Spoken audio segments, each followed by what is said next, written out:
worst case scenario, I'll bring down my microphone. We can record stuff on the laptop. That could work too. Yep. Yeah. So, well, here's a situation we haven't been in before. The low battery light is flashing on the recorder. I do not have the adapter here because I charged it just last month. Yeah, turns out there's parasitic losses. Batteries will just lose electricity and not do anything useful with them. It's extraordinarily rude. Thoughtless. Really. So, if this podcast should end abruptly, that's why. Yep. It is just a battery dying. There is 0% chance that a meteor has crash landed into my house. It's not entirely 0% chance there. I mean, I wouldn't...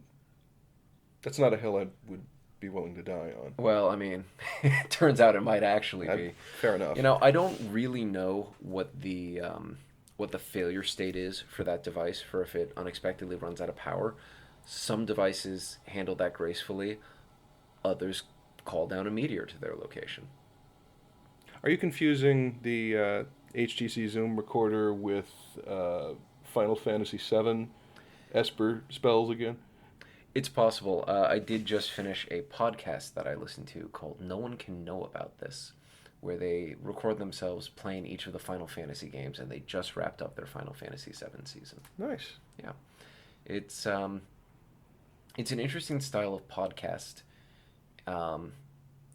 and what I enjoy about the journey is that one of the two hosts of it has played the games before, and one is new to them. Oh, that's so you nice. get those, the two perspectives there, which I think is interesting. They also had a running feature on the podcast with another podcaster, a fellow named Daniel K, where he gave a weather report, which is an odd segment for a podcast to have.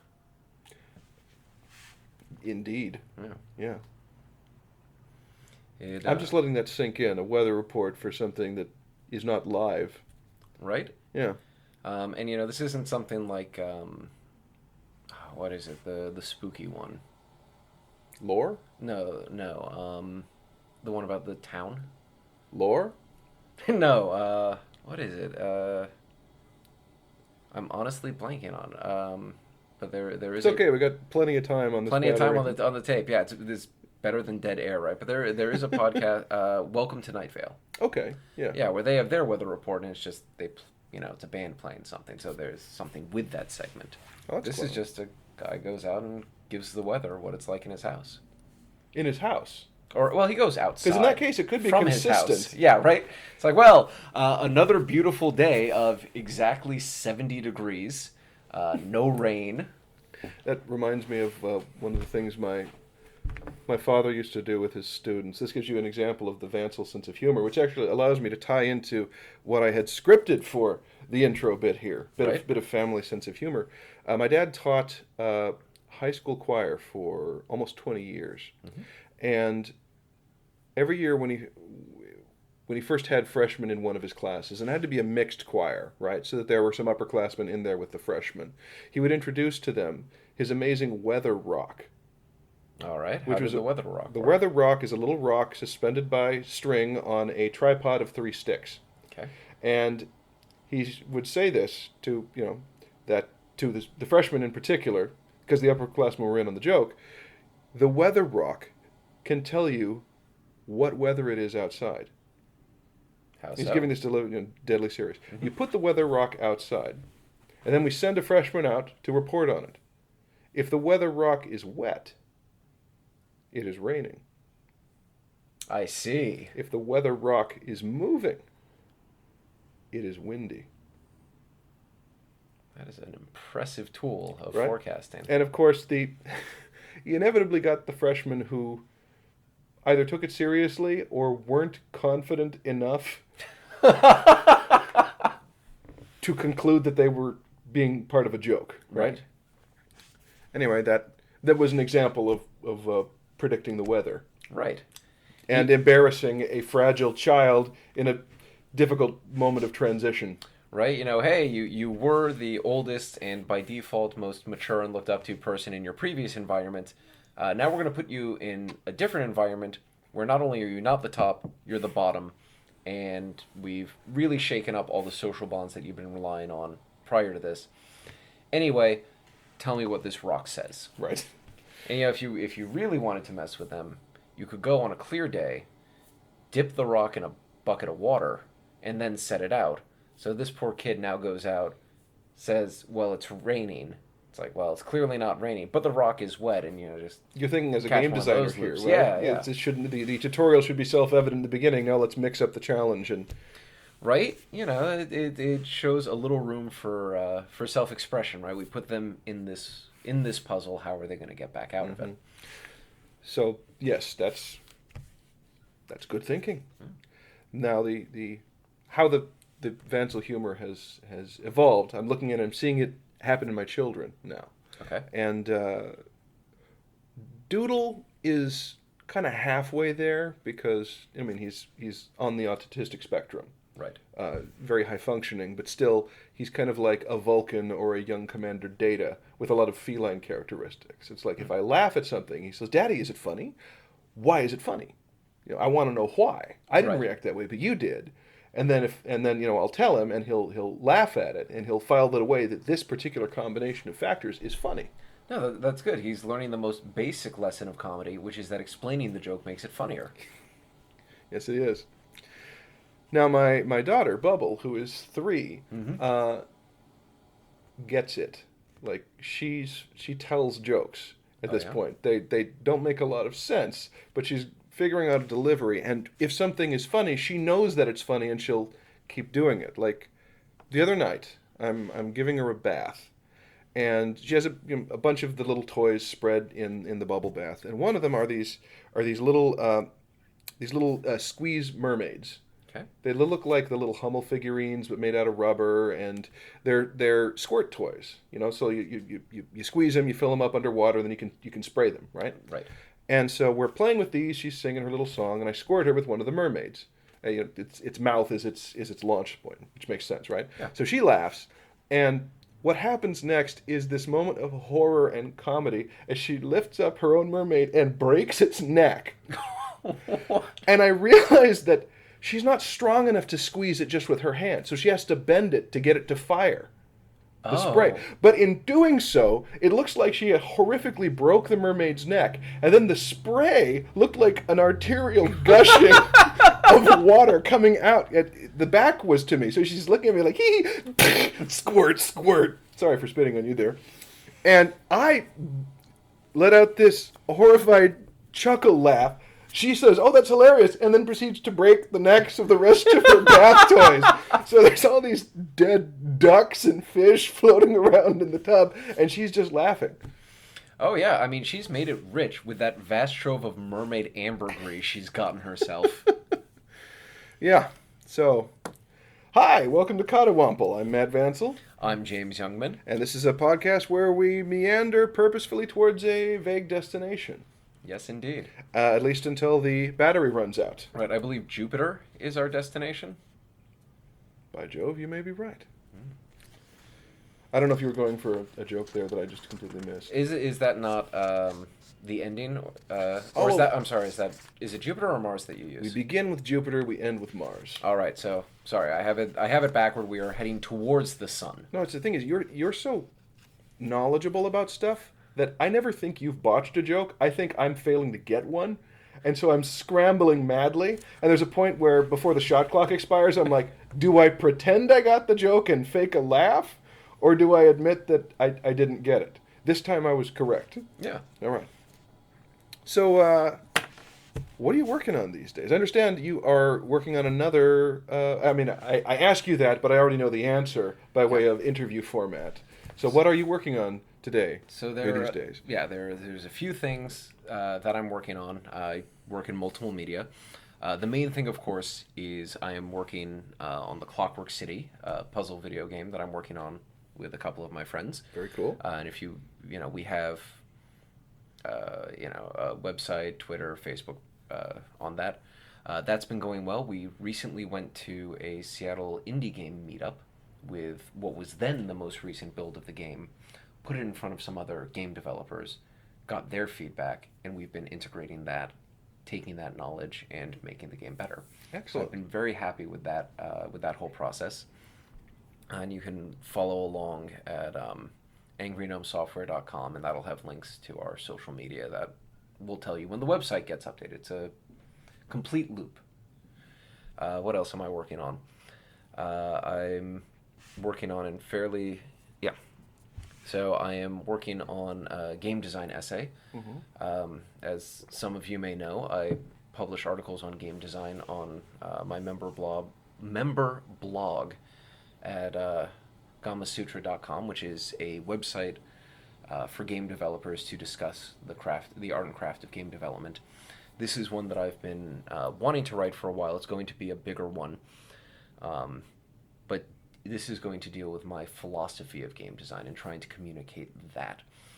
The last one was a little more technical. It was about a particular technique that I use to kind of build and conceptualize design spaces. This one is going back to a more philosophical approach. Oh. Yeah. Can you give us any a tease of it, perhaps, or a preview? Sure, yeah. The main thesis of it is that that game design is to a large extent the art of contextualization. It's understanding how to take all these different parts, the complexity of building a game, building this thing that people are going to be interacting with, and how you make sure everything makes sense with everything else in order to make the best experience possible. Mm-hmm. And so part of this is within the field of game design, right? You have your content. There's a split. So this is now my philosophy is going to affect how I frame this. You will see in the industry splits between content designers and system designers. Yes. And while there is...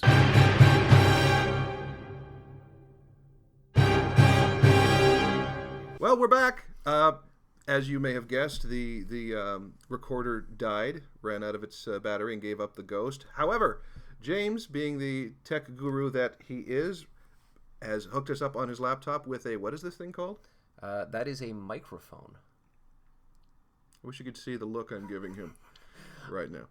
I got what I wanted out of this exchange. Yes, you did. Yeah, so this is a Snowball Ice from Blue, who make much nicer microphones than this one, but this is the one I have, and it's still pretty good. You know what? For an emergency fallback guest, this is excellent. An emergency fallback guest with an emergency fallback microphone.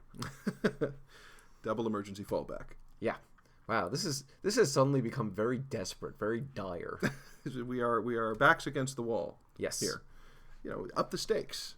Yeah. Which is something that content designers should teach system designers. See that tie in there? So we don't actually know when the previous feed cut out because I don't have a way of reviewing that while we're recording now. I'll discover that tomorrow as I'm Frankensteining this together.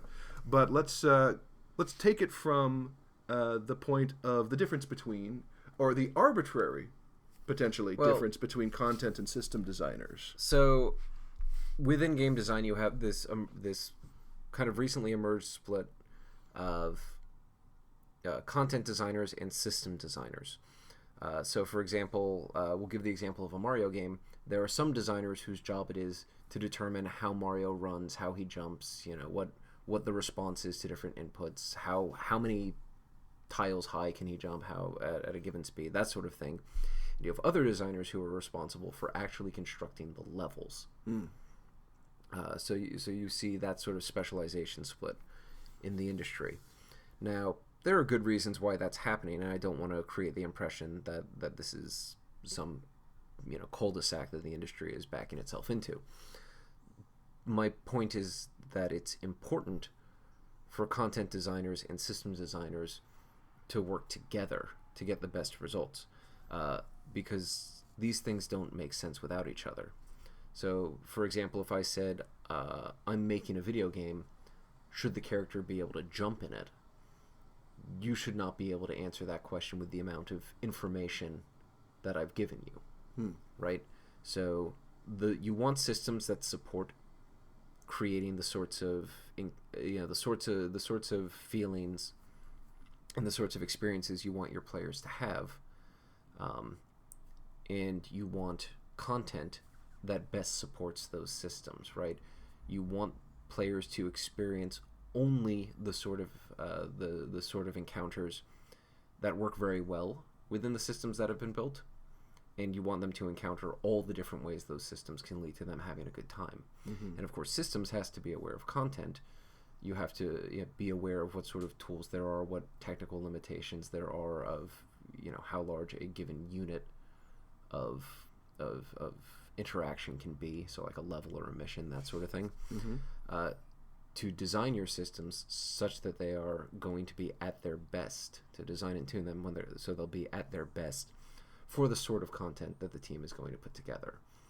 And so that's kind of the most basic unit of where this more holistic view of game design is. But of course, there's more to it than that, right? There's how are you interacting with the other members of the team? Does your art support what's going on? Does the code support it? Does the story work in all of this? All these things, kind of work to contextualize one another. There's a, I forget who said it, but I read a comment once that it's easy to tell if something is true because a true thing will fit together with every other true thing in the universe. So that doesn't scale very well, but it's a similar principle in game design. You want everything in your game should hold true with everything else in your game. Mechanically as well as thematically? Mechanically, thematically, musically, visually.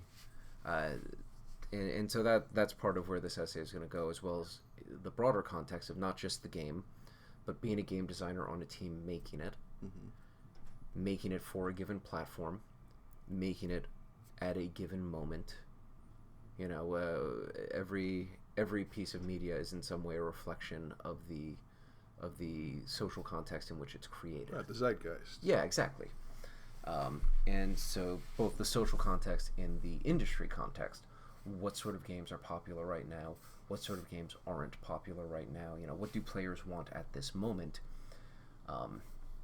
So it just becomes this thing where the size of everything is bigger and bigger. So this essay is going to be one of the bigger ones. It's going to take me longer to build, but this is something that I've been wanting to do for a while, and I'm glad to finally be beginning on it. Oh, it's fascinating. I hope you link to it when you're done. Oh, I'm sure I will. It's going to be going up on my Gama Sutra blog, which is where I've posted my other articles. So find me there. I don't actually have a clean link to it. Okay. Anything else you're working on these days? Yeah. So I write music. As I don't know if I've mentioned that on the podcast before. I don't know if you did. We were back in November, I think. Yeah, I believe just before a performance that we can talk about momentarily. But I'm currently working on a piece for string quartet. Really? Yeah. How many strings will be in it? Let's see, 16. I'm not actually sure if I'm using all of them. May have to go check and make sure that they're all getting a little bit of rosin on them. Yeah. Cool. Is it? Do you have a? Because I remember when you did your previous piece of music, it was based on a favorite work of literature. Favorite moment from. So this, where this particular piece arises from is from a previous piece I wrote. A friend of mine from high school got married, and he and his wife are both professional musicians. So I decided that rather than buy them a gift, I would compose a duet for the two of them to play together. And so I started, playing with some different chord progressions, and then I remembered, right, they both play upright bass. I don't get to have chords. And so, but I was happy with some of the chord progressions and the melodic ideas that I had built and in kind of my notes for writing that piece. And so now, having finished that piece, having finished the literary work that Matt alluded to, now I'm revisiting all of these melodic ideas and chord progressions and building them out into their own piece. Oh, very nice. Yeah. Where could people find it when it's done? So I post my music to jamesyoungman.bandcamp.com. Regular Bandcamp page. It's where the music's at. What have I got on there? I've got an album of instrumental music, a rearrangement of a piece that I wrote in college, and a recording of a piece that I wrote, the literary piece, that actually I got some musicians together and performed live at a party, and then we recorded it, and the more formal recording is what's on the Bandcamp. I was there for that performance. Unsinkable Ship and Chill, I believe. That was the name of the event. Some friends of mine had found out that I had not seen the movie Titanic. It's like not having chicken pox. And similarly, your friends got together and forced you to be exposed to this cultural disease. Yes, so they all sat me down, they licked their fingers, rubbed them in my eyes, which is weird because that didn't cause me to see any more of the film Titanic than I had seen previously. Not really sure what the agenda was there. But I had been writing a piece of music based on one of the great works of English language literature about two lovers on a sinking ship. And so I said, you know what? Let's make an event out of this. I mean, we're going to be here all day. It's a 3-hour movie. So it just occurred to me that the movie Titanic is longer than the actual voyage of the Vasa.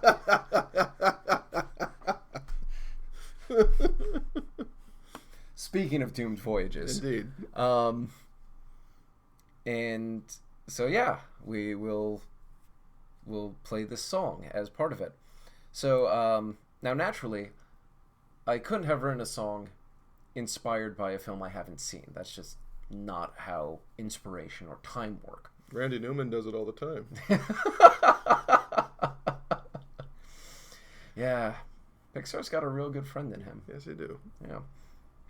So, it's not based on the historical event, the sinking of the Titanic, although I recently found there is a metal album dedicated to that event. Of course there is. Yeah, it's called 1912, and it's I'm blanking on the name of the band because it's only just came into my knowledge, but their singer is currently one of the guitarists in Sabaton. Right? Wow. Yeah. The rare non-war-based piece of music by a Sabatonian. Yes, indeed. So, this piece is based wildly out of context, but from the text of Moby Dick. There is a bit in that book where Ahab, well, there are many parts of that book where Ahab is soliloquizing to kind of arbitrary audiences. They didn't have smartphones back then, so they had to find their own entertainment. It's true. Oh, can you imagine Ahab's Tumblr? God. Because there's no way he'd have a Twitter account. Just the character limit wouldn't work with the way that man spoke. He'd have to take screenshots and post those. Yep. One Leg in Life journal. Yeah, but there's a bit where Ahab conjures the memory of two lovers on a burning ship, leaping into the waves, holding each other, and he describes them as being true to each other when heaven seemed false to them. And when I read that, I guess the second time, I thought, oh, that's really good. I could use that. And so, I have a history of somewhat overcommitting to my mischief.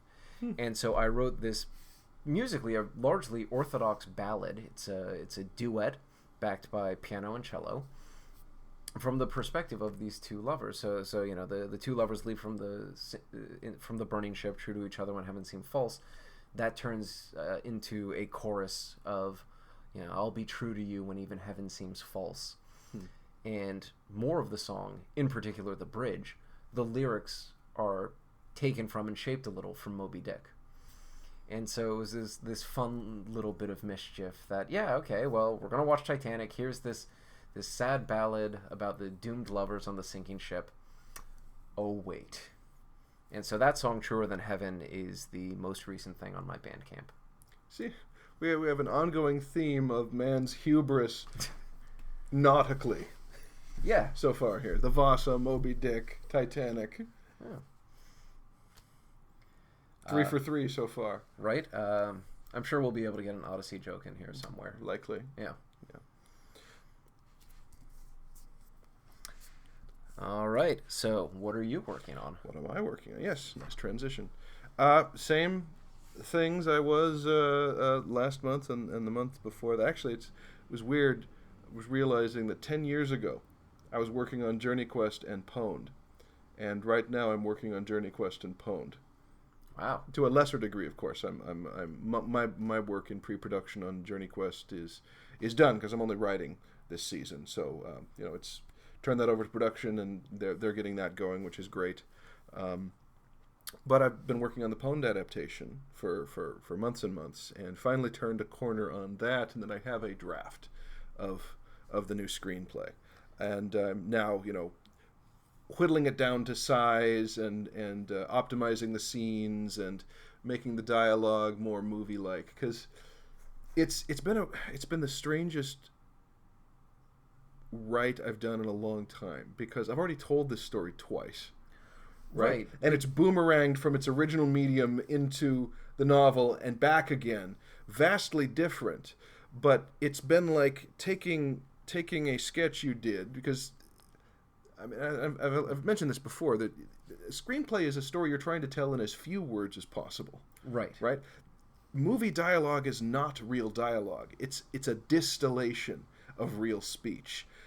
No one has like verbal text. There's no ums or uhs. It's very precise language, very economical, efficient. How can we introduce the most character and get the most information out in as few words as possible? Whereas in a novel, you can soliloquize, you can take breaks, you can pause, you can go into a character's head, you can do all of the stuff to fill in all the details in there. So it's been very much like looking at a sketch and then zooming in super big to fill in everything, all the nice detail, and then try to zoom out and go, oh man, but I don't want to lose all this detail. And how do I do that?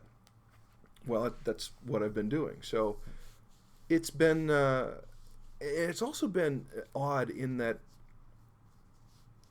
writing for me has always been part of what I enjoy about it. The thrill of it is it's a process of discovery. Right. You can plan out how you think it's going to go, and it's not really alive until it starts to tell itself, in a way, until the characters start making suggestions as to how they really would behave, or where plot lines you had not anticipated begin to materialize. Like, that's when the phrase I use is the story's talking to me there. Mm-hmm. Having already told this twice, there's not much left to discover, so it's this odd feeling of like I'm working in a field that's been fallow too long, or the nutrients are out of the soil, right? It's like, I know this is good, but at the same time, I've been over it a bit, so it's not giving me the emotional satisfaction feedback that I often get from this stage in the process. So which has been weird, because it's like it feels there's something wrong with it this time, because I'm not getting the reaction from it that I'm used to. But it's nearly done. Right. Which it's been quite an experience. I mean, I get to adapt my own work back into its original form, which is cool. There's a question I have for you. To what extent is the current screenplay of Pwned an adaptation of the novel, and to what extent is it a refinement of the original screenplay? There are elements of both in it. Like, the thing that I kept having to remind myself was that the original screenplay wasn't, for lack of a better term, bad, right? Right. At the time that I stopped working on it, it had been in development at Jim Henson Studios for a while. It had been at Machinima. I had spent years refining that to a point where it could be told well in about 2 hours. And then when, the options expired on it and it came back to me, it was like, well, I want to have something happen with this, so I adapted it into a novel.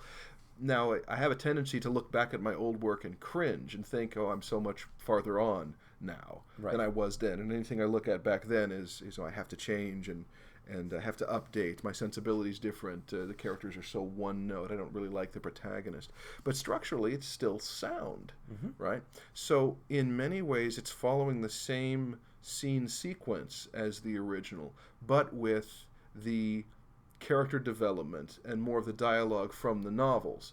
But of course, I can't transpose a 50,000 word novel into a 20,000 word screenplay. Right. And a lot of what's happening is, I have to write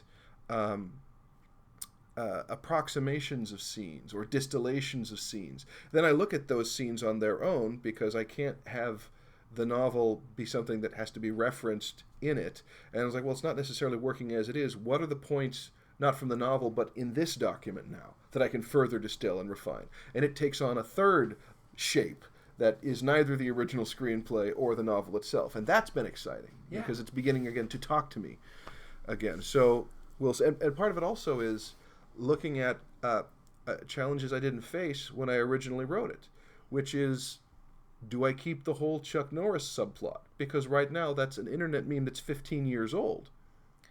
The time has moved on. You were talking earlier about how, you have to take the zeitgeist into account when you're designing, right? Yeah. This is stuff that doesn't necessarily make sense anymore. It's like, an instant message program that would interrupt a game to kick to a desktop. Can I still do that? Is that still a thing? Right. Do people still use DSL cables? Or is everything wireless now? It's like, so some key plot points that I have to figure out. I have to age everyone forward 15 years.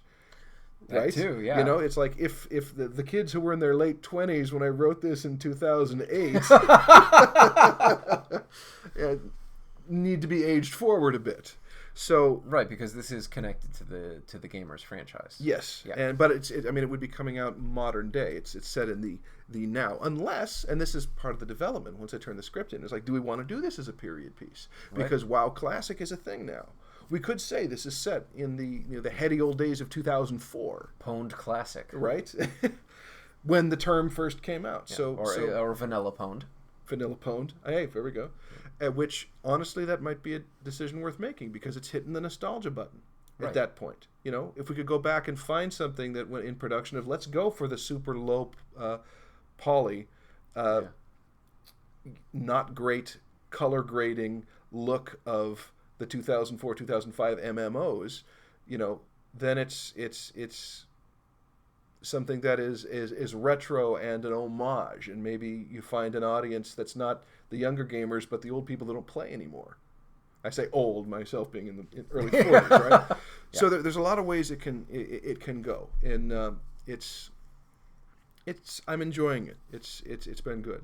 The other thing I've been working on is, which I alluded to in the Under the Hood this week, is Liberty Cabbage, which is a project I've been working on off and on, passively for almost 3 years, and is a new comedy show, a sketch comedy, which is something I've wanted to do for a while and have written versions of, going all the way back to 2004, 2005, early days of Dead Gentlemen, and always for the same reason, which is, if we're only going to do movies, and we can only do one of these every 2 to 3 years, we need other smaller, shorter form content to stay relevant, to stay in people's minds, and to train up new crew, and to keep ourselves in shape, as it were. And originally, the idea was I and the Liberty Cabbage team, who I'm not going to divulge, we've been working on this in secret, could do a series of really easily produced sketches, in the sense that their production requirements are simple. Simple in the form of basic, not simplistic, right? Right. Like when Andy and Brian and I did the video for Matt Vancil's Bullshit Patreon, or whatever. Oh, yeah. Like that sort of thing. Yeah. Turned out really funny, I hope. But we did it in just a couple of... Brian does a great Matt. He does a great Matt. Better than me, in fact. I haven't been able to live up to it since. Camille keeps asking when.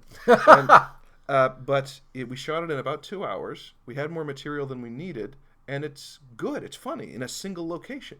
And so part of the thinking was, how can we do that? How can we find humor that is dialogue and character and location-based, that we could film more than one mini episode or installment of?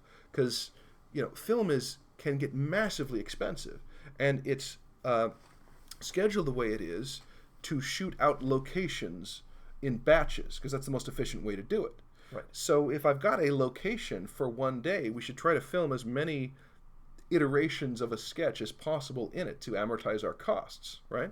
So that was where this kind of came from. Well, that evolved a bit, because when we were first putting this together, the idea was, let's put this onto YouTube. We can monetize it that way. We can link to other videos. That has since, as a means of building a brand and hopefully creating an additional trickle of income, kind of gone by the wayside, because now you can self-publish video to Amazon directly, and the income comes there through the total number of minutes streamed. Okay. And it can also link to the other material that's already there, the gamers movies, Journey Quest, and the like. So it could reach a wider audience, and an audience that doesn't have to wade through commercials and potential, alt-right videos being suggested on the side there. And which, instead of going, sketch by sketch, to an actual episode format. So I have written, in my copious spare time, 6 episodes of sketch comedy akin to the sensibility of Rude Mechanical. Oh. Yes. But not being so narrative heavy that it eventually collapses under its own weight, that we could film with just a few people in a few locations and have it be gold. Oh, well, that's excellent. I've been very happy with it, and it's felt like a great 1-2 punch. I finished that draft last month. I finished Pwned this month. I finished the World Bible back in November. So I'm feeling punchy and good. And Final Frontier is up next. So coming along well. Final Frontier. Fatal Frontier. Sorry, that bit was trademarked. Yeah. The final project, the Fatal Frontier. After Yes. that, I have to come up with something else to do. I'm sure you'll think of something. Yeah, I've got a few things in the hopper. What are you reading these days? I am reading A Script for Scandal by Renee Patrick. That's not your their friend name. and mine. that is indeed not their name. Their names are Vince and Rosemary Keenan. Mm-hmm. Matt and I worked with Vince on March 32nd. The very first game we worked on together. Yeah, we met on that project. Indeed. Vince was the head writer on that project. Yes. James was the lead game designer and a member of the writing team. I began as a member of the writing team, and then also took on the roles of a video director. Kate Marshall, who you may know as Kate Alice Marshall, the novelist and co-writer of Season 3 of Journey Quest, was on that team as well. Mm-hmm. And the playwright from Seattle, Stephanie Tim. Like, it was a fantastic group. That it was. And I miss it quite a bit. Yeah, well, we should all get together, grab drinks soon. If only we knew a good cocktail bar. If only. And yeah, so Vince and Rose, big fans of the noir genre. They're involved in Noir City. They're involved in a number of noir organizations. What is Noir City for the people who don't know? Noir City is a film festival celebrating film noir. And they're what is? I should have prepared a little more. I think that's a good thumbnail. Yeah, there's a good thumbnail. I want to say Noir City also has a newsletter. They have a magazine that Vince is now the editor of. Oh, fantastic. Yeah. And so in addition to their other work, they write a series of mystery novels about their protagonist, Lillian Frost, who solves mysteries in Golden Era Hollywood with famed costume designer Edith Head.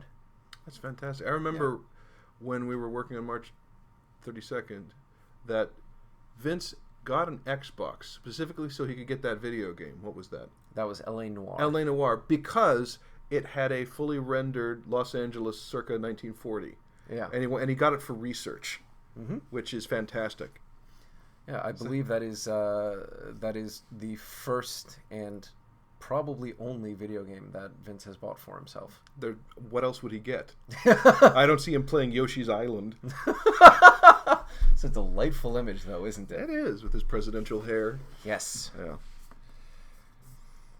right. And what are you reading? I have actually not been reading, which pains me to say. I've had trouble getting into anything. Not that I'm not interested in the stuff I've got, or that I have material that I don't want to read. I do. I've been, one of my hobbies is cultivating this little library, which is nice, and I protect that hobby because it's the only hobby I haven't monetized, and I need one that I don't. But part of it is just, I think, I've been the primary care parent for the kids for a year, and Bubble I'm sleeping in my own bed again, which is nice. Hey, that's good. Bubble will go to sleep in her bed and then inevitably come in around the midnight hour to snuggle with Mommy and kick me until I leave. Or until Mommy goes with her to sleep in her little bed. But it also means that Bubble is usually up around 6 when Camille is. Okay. Which means the mornings are dead for work, which means I have to do work later into the afternoons, and which means that by the time the kids finally go to bed at, between 8 and 9, and I can get to the rest of the chores, like, I am just wiped and not really in a place to sit down and absorb a lot of text.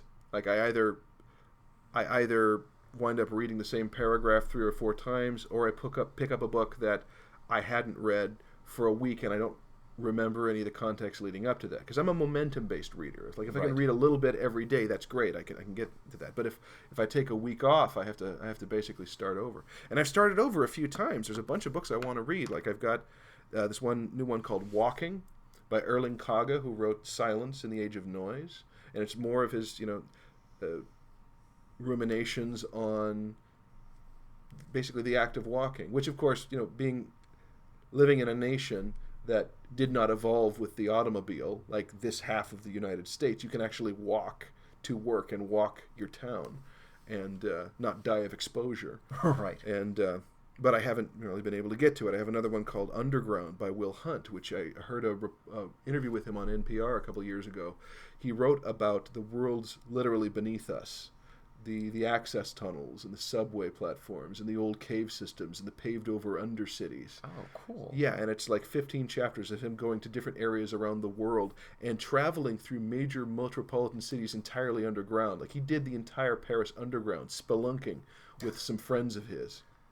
But I just haven't been able to read it. I've also been reading Vegetable Gardening in the Pacific Northwest, which is about vegetable gardening in the Pacific Northwest. It's good to get some sci-fi in there to spice things up.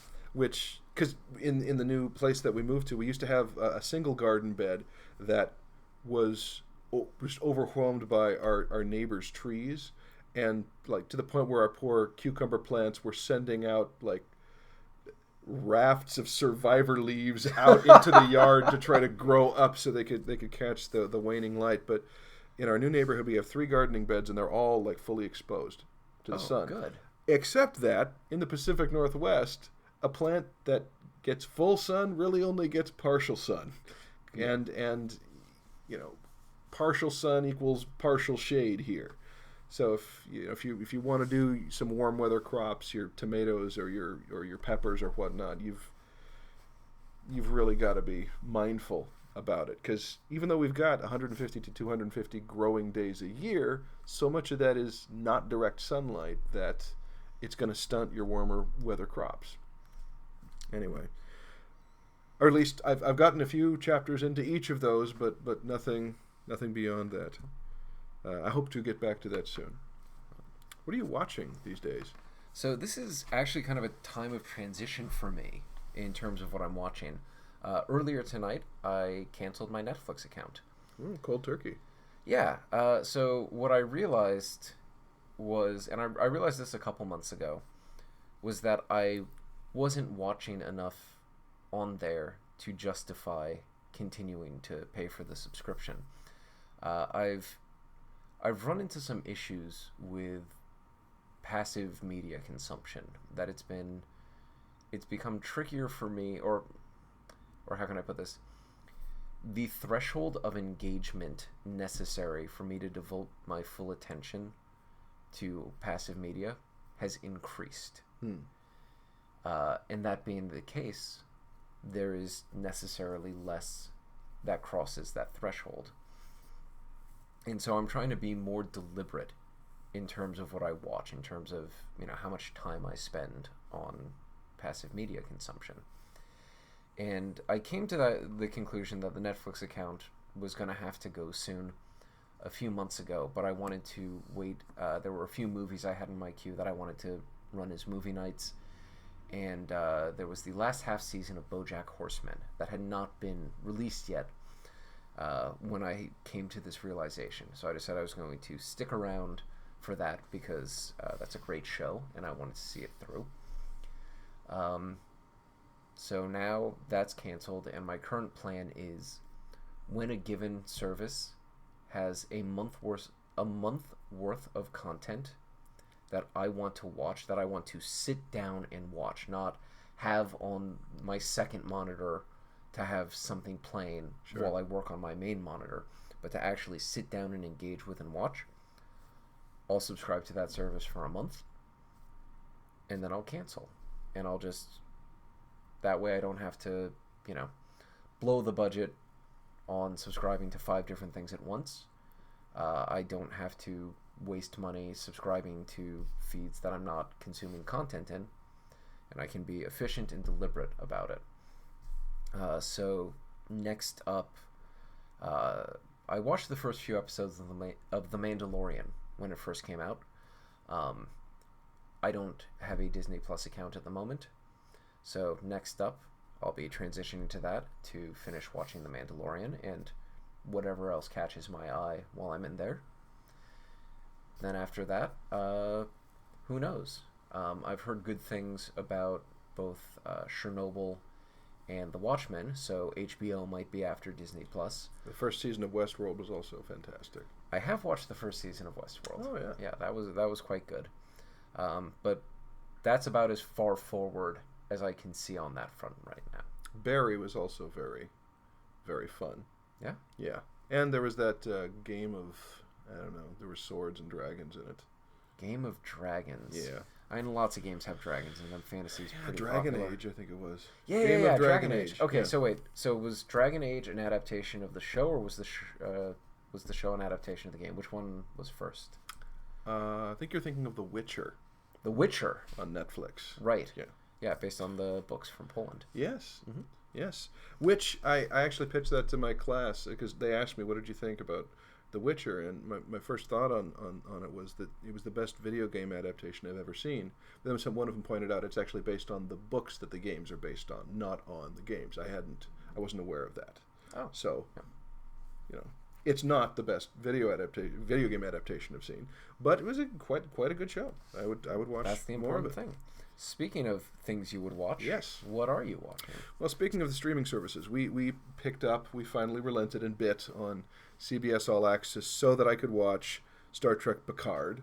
All right. And as that was going on, I watched all of Star Trek Discovery and their Star Trek shorts as well. It really is the Star Trek service. And apparently they're considering a couple more shows happening right now because that's the one thing that people are tuning in to watch, or the main thing. I don't really.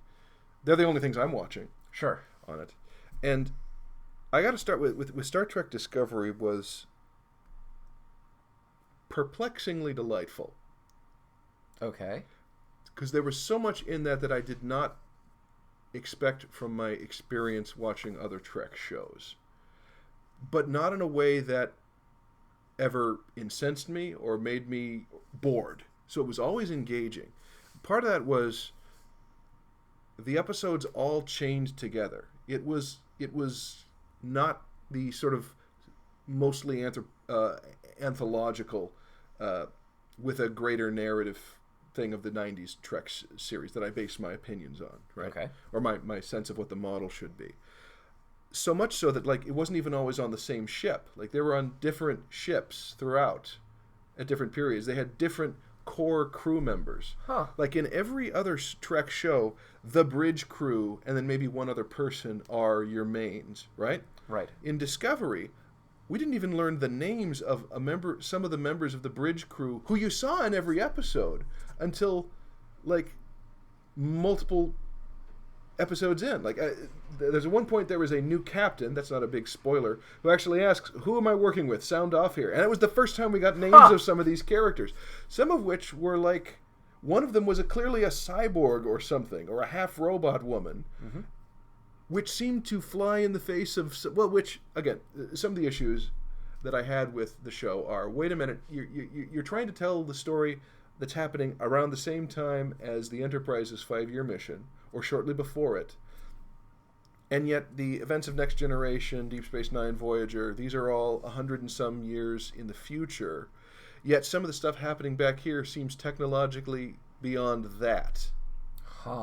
Which is odd, right? It's like, yes, I'm interested in this. I want to see that farther forward story continue, which it is in Picard, and I'm very happy about that. But you can't go beyond and some of that is where they're just able to give more to the production than a mid-90s show with a 26 episode order was. Sure. Right? They're shot cinematically, single camera. The effects are fantastic and stellar. But part of it also is like they're trying to, I don't know how much of it is a reboot of Trek for a new audience, because like the first season was all about the war with the Klingons. And while the Klingons had a look that was similar to the Klingons in the J.J. Abrams Star Trek movies, which were, they were so different from the Klingons that we see in the established Trek that to seem like almost an entirely different species. For one, they had no hair. Their skulls were elongated, almost to the point where they looked like xenomorphs. They did not have humanoid skin tone in the sense of the brown to beige. It was reptilian, stone-like, like a basalt or a granite. They looked distinctly reptilian, like their fingers ended in talons, not nails that were sharp, actual talons there. And I mean, so they looked vastly different than the Klingons of later years. The design of their ships, like the first Klingon ship we see, the sarcophagus, is a religious ship, but the whole interior looks like it looks like a cathedral made of knives, right? The Cathedral Made of Knives would be a good name for like a hardcore industrial band, wouldn't it? Yeah. Or an album, I guess. And I guess in the lore, part of it is, these are the armor they're wearing is like these are Klingons are religious restorationists. They're wearing an ancient armor that it may not be as the most effective, but they're trying to get back to a simpler time in it. And I get all that. Apparently, it was so jarring to long-term Trek that in the second season, the Klingons were wearing hair again, and they had mustaches, and there was differences to them. And they explained it away with like a single line of dialogue was, "I hear the Klingons are growing their hair again." Like, efficient dialogue. That's what you want in a television. Okay, I'll give you that. That makes sense. So it was visually jarring. The format of the show was different, and then the character layout was fascinating. It feels very much like you're trying to run an RPG campaign, and everyone's trying to come with the most outlandish character possible, right? Like every other Trek show, captain, engineer, security, and doctor, and a few others, and they have certain personality traits, right? Main character of Discovery. It's like, okay, so who is your character? Well, she's a human who was raised by Vulcans after her parents were killed in a Klingon raid. Why were they not raised by humans? Unclear. Anyway, so she's raised by Vulcans. She's basically a human, but with Vulcan training. Oh, that's cool. She's the only human to ever have attended this prestigious Vulcan academy. Okay. She's also the foster sister of Spock. What? And Starfleet's only mutineer in history. What? That doesn't seem very logical. And she's critically important once she is court-martialed to this captain's plans for how to win the Klingon War, which she directly started. That's an awful lot to put on one pair of shoulders. And it works. She's a cool character. She's the lead of the series. She's fantastic. Okay, who else is in the series? Okay, my character. Oh, what's her rank on the ship? What does she do? Oh, it's not really clear. She's sort of a she's sort of a command. She's in command, but she's also really good at tactical. She's also really good at science. She's kind of whatever the plot needs her to be. So they really invested very hard in the backstory, like the taking place at least 5 years before the series backstory, but the what was she doing 6 months ago, little more hand wavy. Right. I mean, she was a commander when the series begins, and we see the thing that costs her to be the only mutineer in Starfleet history, right? Right. So who else is on the ship? Well, my character is the only Kelpian in the Federation. Oh, who are the Kelpians? They are a pre-warp civilization. Well, how did he get there? He took... See, the Kelpians are a prey species, and he stole the technology from the predator species that preys upon them and was able to send a distress signal, and thus was granted refugee status by the Federation. And then he joined. Okay. He speaks 90 languages.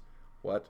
He's also got incredible senses because he's from a prey species, so he can see stuff that humans can't see, smell things, hear things. Okay. He can sprint at 80 kilometers per hour. What? Because he's a prey species.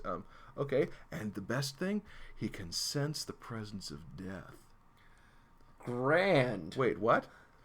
So, like, he can tell when people are in danger? No, he can sense death itself. That suggests that death is a tangible, trackable entity. Right, or like some sort of a physical force, like gravity. Like, it sounds great until you think about it more. And he's a commander on the ship. Okay, that's fine. Sure. Can I have a normal character, please? My character is the ship's engineer. Excellent. Finally. But it's a special kind of engineer. He's developed a super kind of drive that runs... It's the spore hub drive. The what? It runs on spores of the mycelial network that connects all of the universe and multiverse.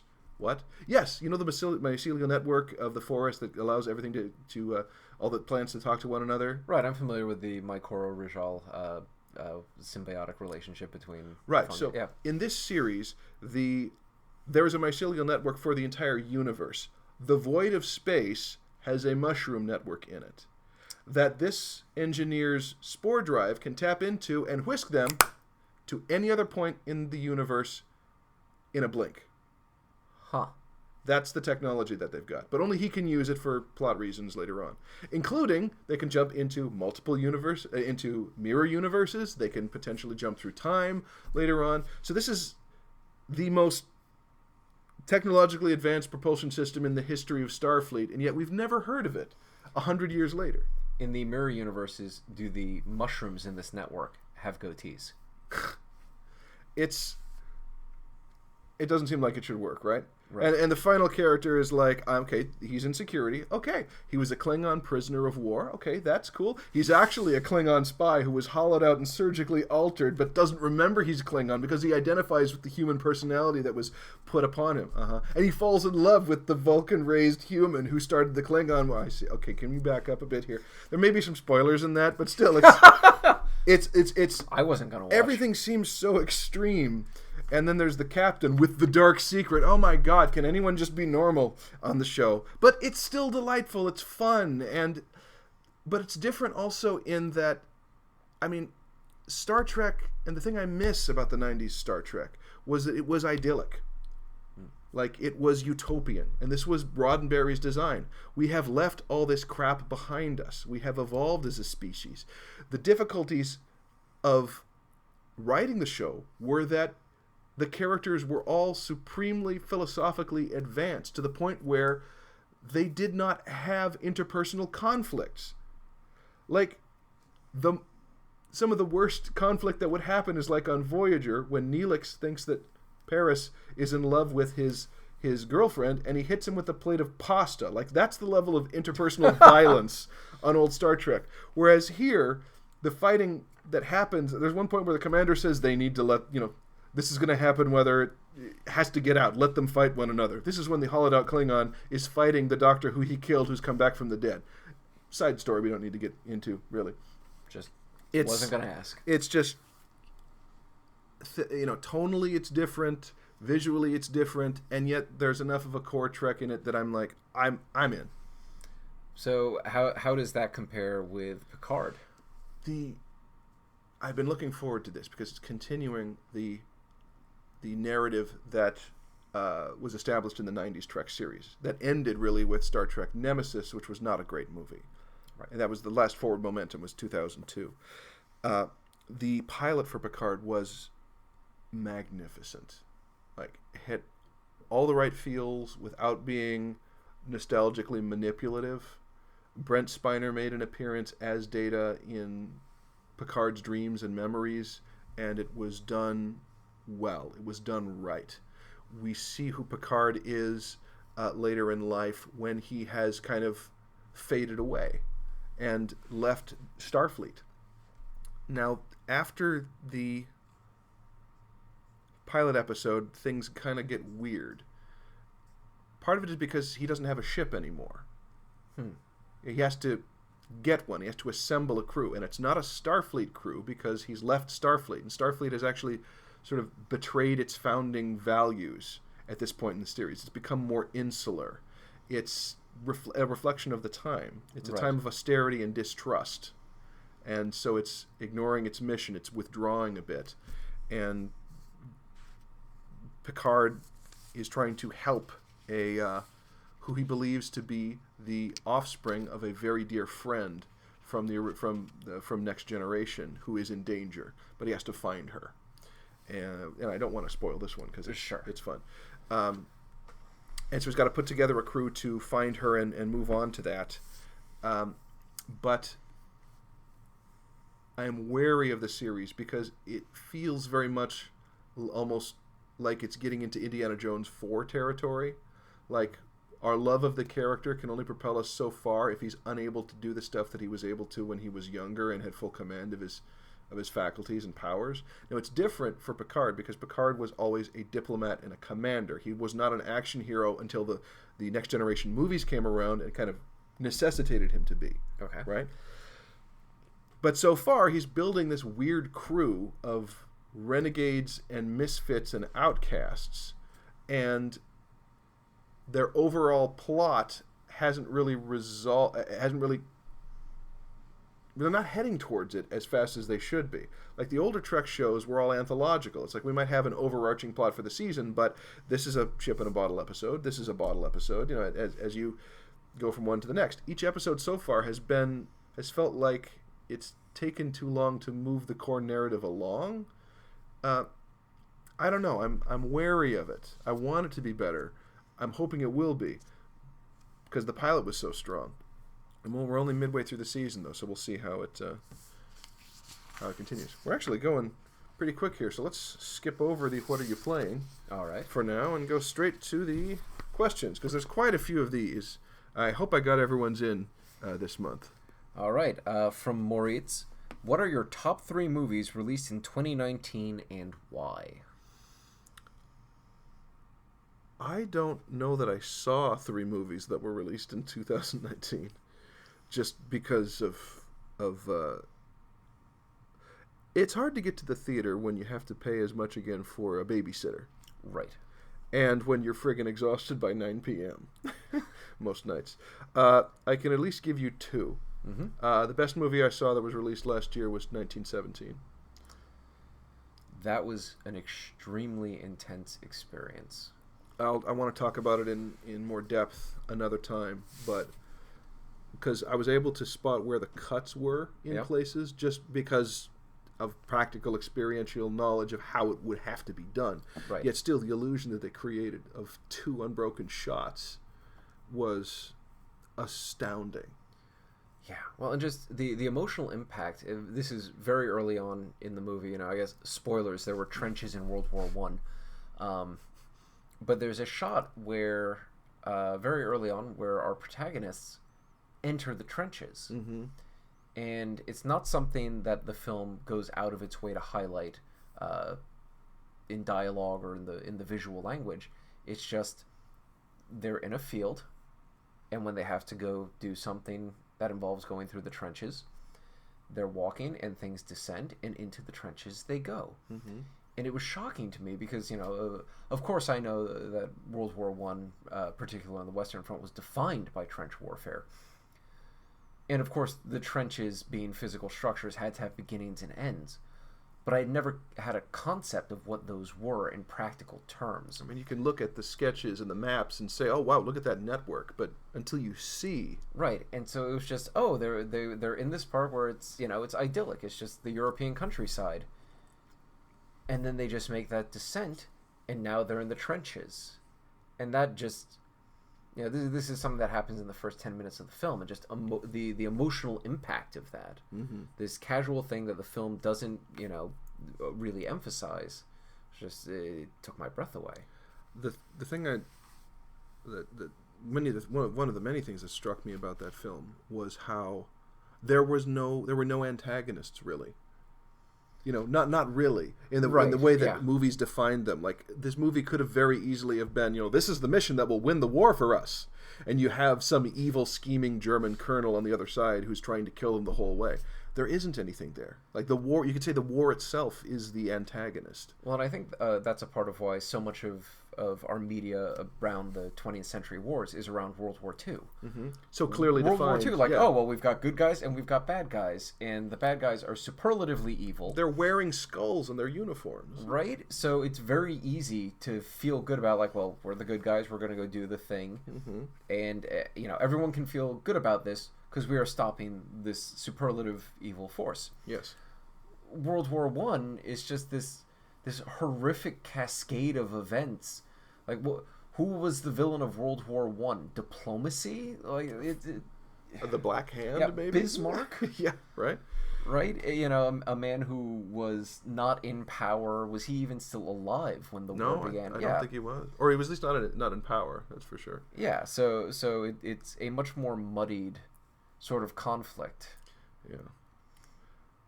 Other movies I saw a little bit tonally different.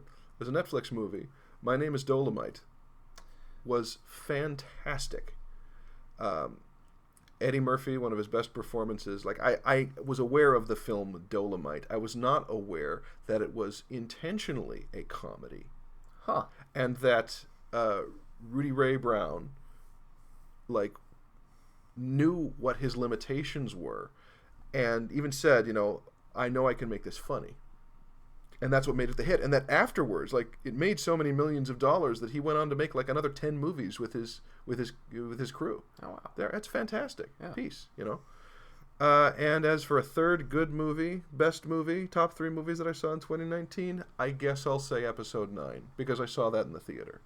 But it's a distant third.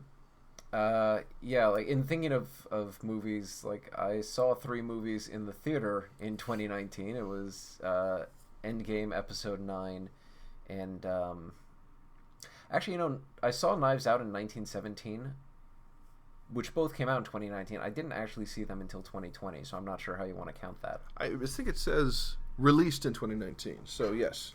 Yeah, there you go. Yeah, so 1917 and Knives Out are obviously the top 2 of that. I'm not sure whether Endgame or Episode 9 gets the nod. Both of them, 2019 was kind of a year of clearing things out. Game of Thrones completed, Star Wars completed, and the last 10, 15, however many years of the Marvel Cinematic Universe. Yeah. You know, it's not over, but the first arc of it, the first era of it is really done. And so, in a sense, both of those movies were very, you know, kind of cathartic experiences in a grander sense. I don't know which one I would say was better objectively. I think I'm going to give the nod to Endgame, simply because Episode 9 felt like a missed opportunity in a lot of ways. Yeah. And Endgame, like, well, it fulfilled my expectations of an Avengers movie better than Episode 9 fulfilled my expectations of a Star Wars movie. The only reason I put Episode 9 above Endgame is that I forgot Endgame came out last year. Yeah, that was like March. Right? Yeah. So next we have what are your top 3 TV seasons released in 2019 and why? Oh boy. Very quickly, Watchmen was the best season of television I've ever seen. Chernobyl was the previous best season of television I'd ever seen until I saw Watchmen. And after that, I'd say Russian Doll on Netflix. It was a fun, like, a really dark Groundhog Day as a series. It is, of the various times I've seen game developers portrayed on screen, it is the one that was the least cringy to me. Possibly because the fact that she's a game developer is essentially incidental. Right.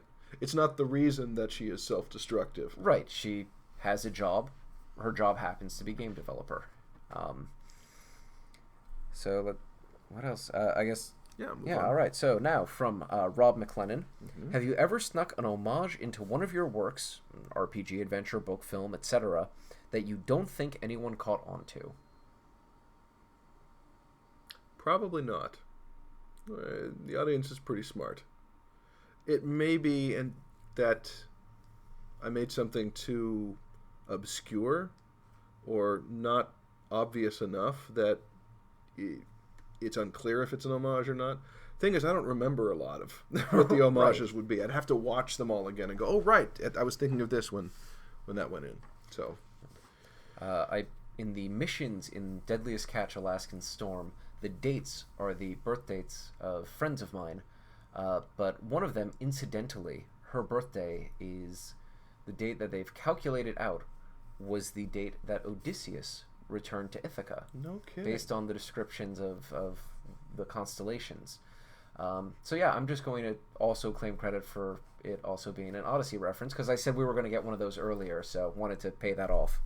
We could end now and have come full circle. And I'm sure all the other people who ask questions would be very happy. Fine. Let's get this done. All right. From Merc Worky, what's the most recent skill you acquired purely for the hell of it? If it weren't purely for the hell of it, I'd have an answer, but I can't think of a skill that I developed purely for the hell of it. I don't know. I'm sorry. I don't have an answer. Okay. From Moritz, has there ever been talk about producing a real version of the book about the history of Romance of the Nine Empires that is gifted to Cass in the Gamer's Hands of Fate? Not that specifically. There has been development or talk about developing the world of Countermay more, most specifically with Woody Arnold in the Countermay comics. Now he's got there was the first one that was released at the last, I think it was the ZoeCon 2018, Countermay War of the God King. I know he's got scripts for at least the second one done as well. We haven't talked about doing that history of R9E itself specifically. The world is one that we put a lot of development into, and I think that there's a lot of room to play in. So absolutely. And I did just do a world guide for another world, and I might be looking for a project here soon. But punch me if I if I decide to go down that road.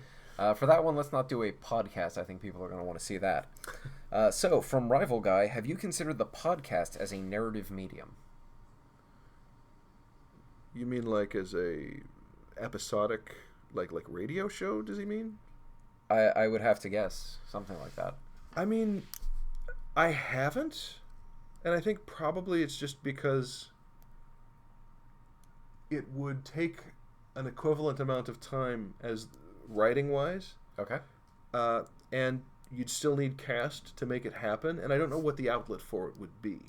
Right? Right. And one of the sad ironies of being a professional, a creative professional, is that stuff that sounds like it would be a lot of fun to do as a hobby, I can't do if it doesn't generate a certain amount of income. And I don't know how I would make that work. Right. I know that at one point, Dead Gentleman had a podcast, I think it was called Dead FM. Yes. Yes, that's right. You wrote a sketch for Spray Ham. Yep. I know they used a couple of my sketches as well, with the idea being here's something that we can do that's comedic, that we can get out there, that's going to be less in production intensive than film, but it still is production intensive. You've got to get people together. You've got to get clean audio. Someone has to edit it and put it together. You need transition music and whatnot, and then you need a platform where people can download it and hopefully, some way to earn a trickle of income from it. And if you can't do that, it's still taking a bunch of writing time and a bunch of production time that you could be putting into a medium that the audience has proven that they will support. So, have I considered it? No. But I have written in it. Like, one of the many things I wish had turned out differently was when we were working on Rise of Tyrants. Right. For marketing, I did a radio episode in the sort of 1930s era propaganda broadcast for General Roth and the People's Democratic Meritocracy of Astria. Yeah. That was interrupted by the rebels at the very end, and it had sort of the 1930s commercials, but for a totalitarian regime, trying to keep the mask on, how everything was lovely and beautiful. Right. And never got made. Wow. But that's, given the amount of time that took to put together, like, it is similar to what a show like A Liberty Cabbage would be.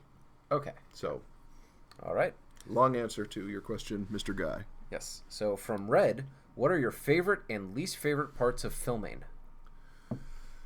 My favorite part of filming is when you are actually in the moment with the actors creating the moment.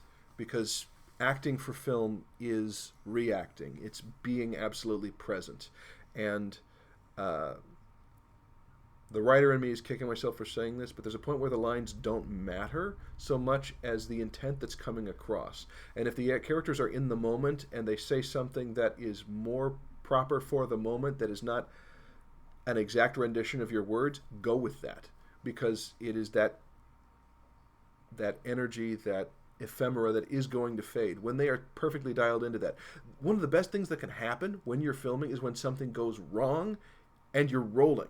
Because if the characters are truly dialed into that moment, they will say something or they will react in a way that is absolutely true to those characters that you did not think of.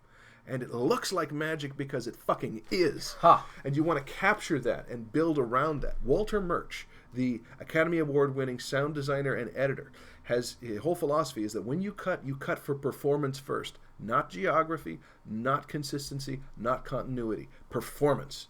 And that's an argument I've had with some people. And there's even in the first season of Journey Quest, there's a point where we cut on performance, and because the performance is so good, no one notices the asshole hiker in the red blazer hiking through the back of our shot. Because the points of attraction of the performance are pulling us towards Christian. Right. In that shot there. So it's those moments of magic when you've done all the prep work and it's actually happening live that I love the most.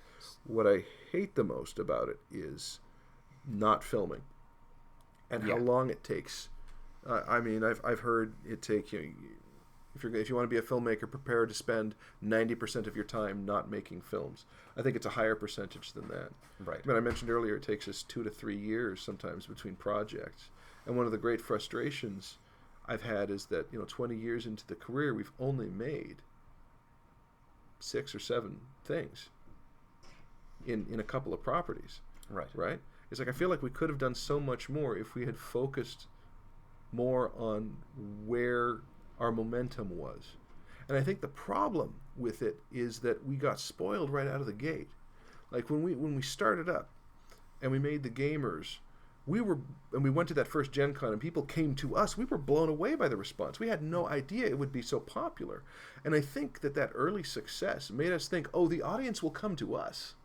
And that's a bad mentality to begin with. That idea that the audience is going to find you rather than you need to go out and find them. You need to go out and create them and cultivate them and listen to them. And what is it you want to see and throw money at? To be vulgar, frankly. Sure. And then go from there. It's like it's a level of there's audience development you need to do, and it's a give and take. It's you support what you like. We create more of that. Yeah. You vote with your attention and interest as to what we should be doing, and let's seize on that momentum. It's like it feels like every time we're making a new thing, we have to rebuild the coalition because it's been dormant for so long. And I know that a lot of that is just the brutal mathematics of independent film, and the fact that most of us, including myself, have to do other things in order to support this. Right. But that's the part I hate, is that we can't do more of it because just, well, I mean, if we were Canadian, there were incentives we could get. If we were Australian, if we were in another state that had higher incentives than Washington did too. I mean, there's a whole bunch of what ifs. Right.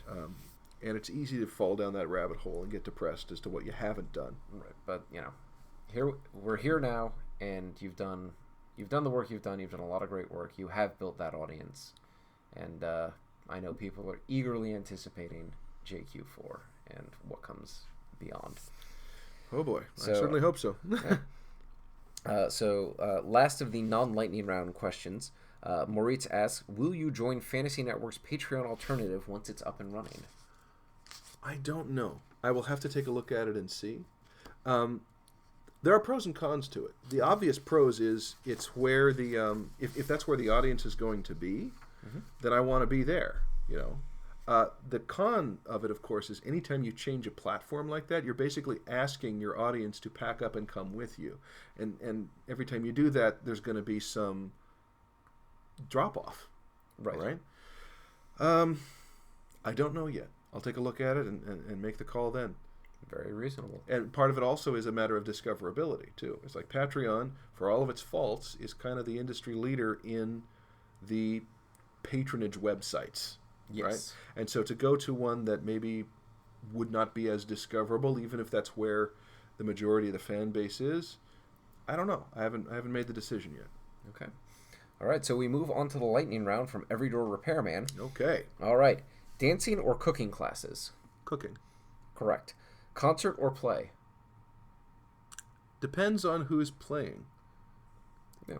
If I know the band, concert. If I don't, the play. All right. Jello or pudding? Pudding. What's the most number of hours you've watched TV in a single day? 8? Okay. I don't know. Slim Jim or jerky? Jerky. Most embarrassing store you might be seen shopping at? Crazy Jimmy's Discount Miniature Condom Emporium. I don't know. Walmart? No. They do sell Crazy Jimmy's down at Crazy Jimmy's. The most embarrassing store I would be in? GameStop. There it is. Cupcake or ho-ho? Cupcake. If you had to lose a sense, which one would you choose? Dignity. Gum or mints? Mints. First celebrity crush? Gadget from Chippendale's Rescue Rangers. The facial expression really matched the tone on that one. Wish you all could have seen that. So, John Wayne or Clint Eastwood? Neither. Favorite type of tea? Pu'er. Pu'er, all right. That stuff is money. For a snack, something salty or sweet? Depends. Would you rather wake up to an air horn blowing in your ear every day or wake up and have to run 4 miles every day? The timing on that is unclear. So if I can run the 4 miles in the afternoon, I'll do that. Okay. Would you rather encounter ghosts or demons? Demons. Because if demons are real, it argues that angels are. And if angels are real, it argues that there is a creator. In which case, if I've run into the demons, the very fact that they are trying to scare me with an existential dread has actually proven the existence of a higher realm and answered a major question I have. And I would laugh at them for inadvertently giving me the answer. All right. Although I feel both of them kind of give you the confirmed knowledge about the afterlife. And so encountering either really is a victory condition. True. In a sense, Yes. in a theological sense. I think that ghost is broader in the sense of that there is existence after death, but the angel demon dichotomy is very much there is a morality based afterlife, right? Promising a potential paradise. Okay, yeah. Some plosives in that. Yeah. Speaking of plosives, how many pull-ups can you do in a row? Pass. I'll take an incomplete on that one. All right. Massage or facial? Massage. Yeah. Have photo taken or be the photo taker? I'm already behind the camera, obviously. Be the photo taker.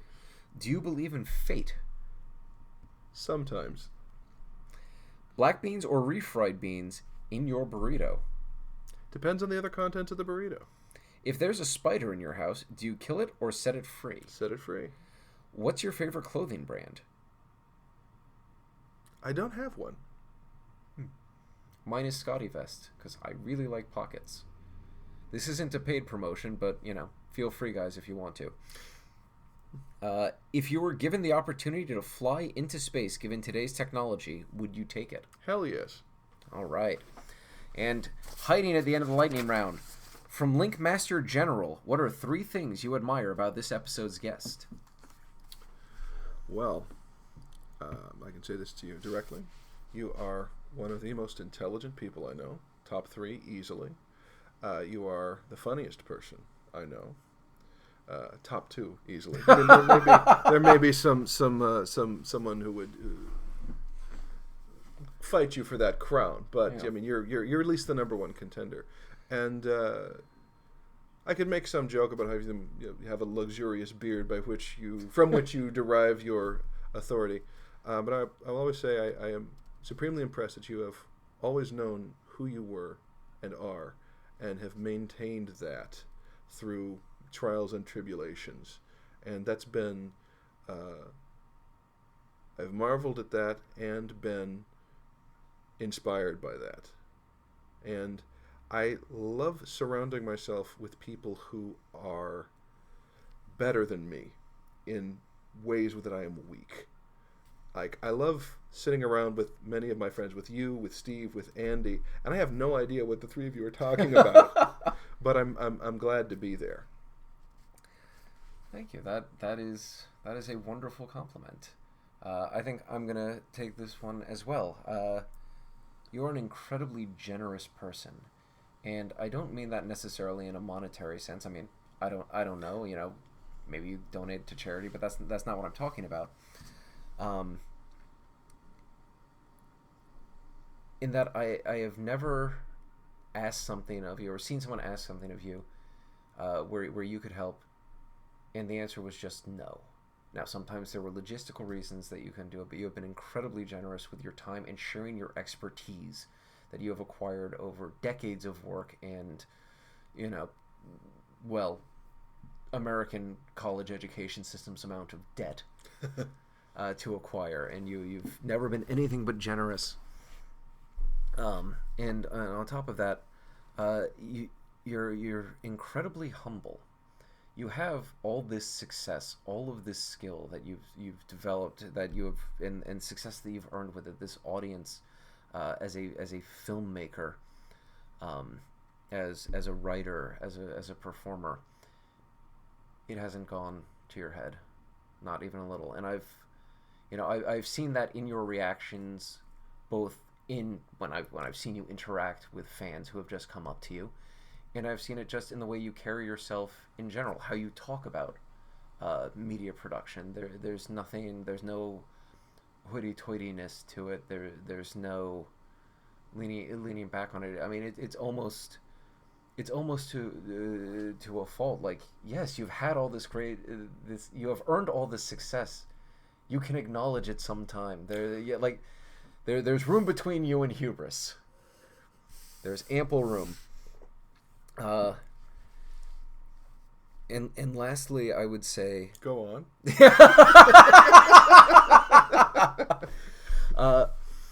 Is that I've consistently seen in you. I'm trying to think of what I want to say. The word is a consistent. I want to say it's compassion, but over time I have watched over and over again in your interactions that fundamentally you are about caring for and taking care of the people in your life, and more broadly, promoting this notion of caring for one another, and having watched you stuck with that as you yourself have gone through great trials. But it seems that at every step it is just a rededication, that this is just a thing that you have committed yourself to growing in, and more, as we all grow and change as people as we get older, but that you have been consistent and deliberate about maintaining this core compassion for people, and I think that's something that, you know, we need more of in this world. Well, thank you. I don't know that I've received a finer compliment. And thank you, Link Master General, for offering us this opportunity and for reflecting on the virtues of our friends. And thank you, James, for coming in at the last minute, and which we're about 25 minutes from midnight. So if I may, I'm just going to tell a quick about the Link Master General.